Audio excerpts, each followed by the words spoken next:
life is difficult, says M. Scott Peck in his well-read book, The Road Less Traveled. We could stop there. It would be true enough, but it might not be truth enough. Luckily, Peck has a little bit more to say. He says this: life is difficult. This is a great truth, one of the greatest truths. It is a great truth because once we truly see this truth, we can transcend it. Once we truly know that life is difficult, we can accept and understand it, and then life somehow is not as difficult. Because once it is accepted, the fact that life is difficult no longer matters.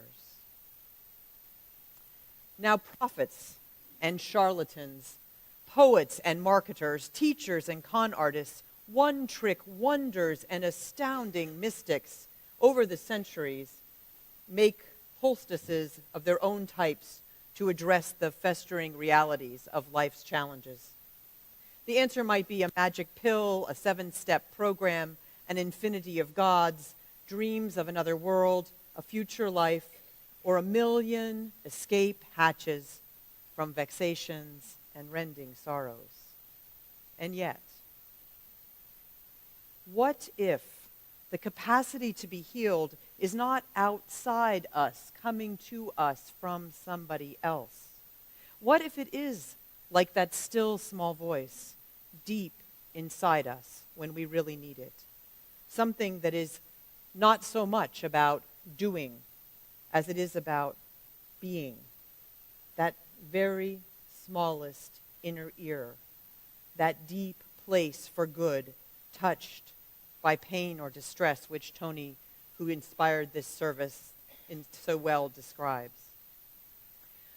Author John O'Donohue reminds us that the great 14th century German theologian Meister Eckhart said, "There is a place in the soul that neither time nor space nor no created thing can touch.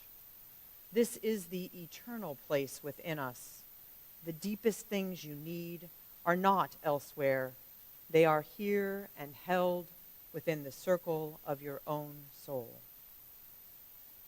O'Donohue interprets this truth over the ages this way. He says, what I think it means is that your identity is not equivalent to your biography, that there's a place in you that has never been wounded, where there is still a sureness, a tranquility, where there's a seamlessness, where there's confidence and consciousness and tranquility.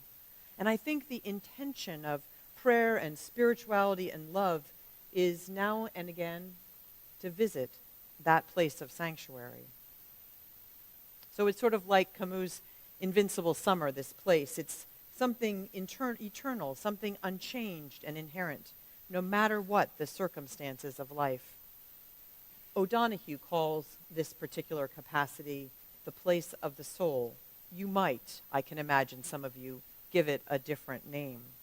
And yet we see in times of great difficulty that people find strength within themselves to do what must be done, as Tony's stories so vividly account. This is the hero's journey, which author David Rico describes as seeing the challenge before you, meeting that challenge, acknowledging that you met that challenge in part through something larger than yourself, and then going on to lead into other challenges. So that third part of something that is larger than yourself, that is touched, I believe, to O'Donohue's wisest soul.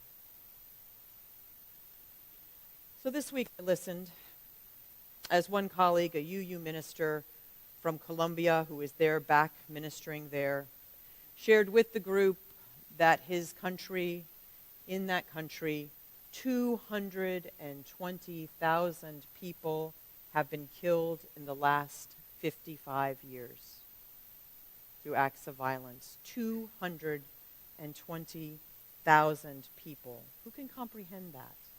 Lives needlessly lost. All he can figure to do, he says, in the face of all of that is just to show up and be present. And in this Lenten season, There's a coalition of environmentalists who are asking that we do for Lent, instead of turning away from the problems of our environment, we're going to do what they call commit to respond, a pledge to make ourselves turn into the facts of environmental degradation rather than away from them where differences can still be made. And in this week, I talked to many here struggling with tragedy who choose from a place of strength day after day to give up indifference or resignation for struggle.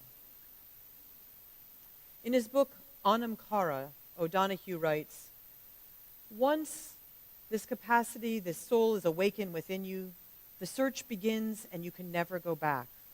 From then on, you are inflamed with a special longing that will never again let you linger in the lowlands of complacency and partial fulfillment. The eternal makes you urgent. You are loath to let compromise or the threat of danger hold you back from striving towards the summit of fulfillment. When this spiritual path opens, you can bring an incredible generosity to the world and to the lives of others." Sometimes we think of those who seek the path of inner wisdom, who seek the path of meditation, who seek the path of inner work, as people who turn away from the problems of the world.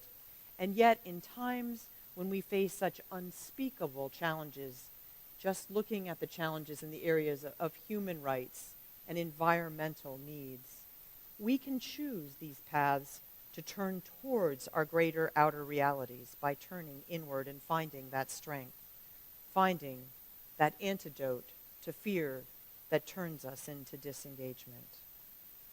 Awareness is a threshold we cross to engage with the whole of our lives. And awareness comes when we find ways to breathe more deeply, be it through meditating, painting, reflective drawing, moving rocks, gazing at stars, dancing, pulling weeds, washing dishes, running, intimate conversation, laughing with dogs, praying, throwing rocks in the ocean, or simply sitting in the quiet fullness of your day. So how does this happen? Through our commitment to engage with our solitude and to do those things which allow one to say, in the midst of winter, I found there was within me an invincible summer. Though I have to say that if your bliss is pulling weeds, I would have a proposition for you to consider after the service. So here's the thing that Tony and I have been talking about based on his observations over the years. This truth happens no matter what we do. This moment happens often in crisis, despite ourselves. And in other moments, we make the choice to tap into that potential within us. Wisdom traditions call us across the ages and ask us to listen and choose a way to access that eternal knowledge which already lives among us, that spark of the divine and the holy and sacred that is deep in our hearts. In the words of Wendell Berry, "When despair for the world grows in me and I wake in the night at the least sound, in fear for what my life and my children's lives may be, I go and lie down where the wood drake rests in his beauty on the water and the great heron feeds. I come into the peace of wild things who do not tax their lives with forethought. I come into the presence of still water, and I feel above me the day-blind stars waiting with their light. For a time, I rest in the grace of the world and am free." So may it be.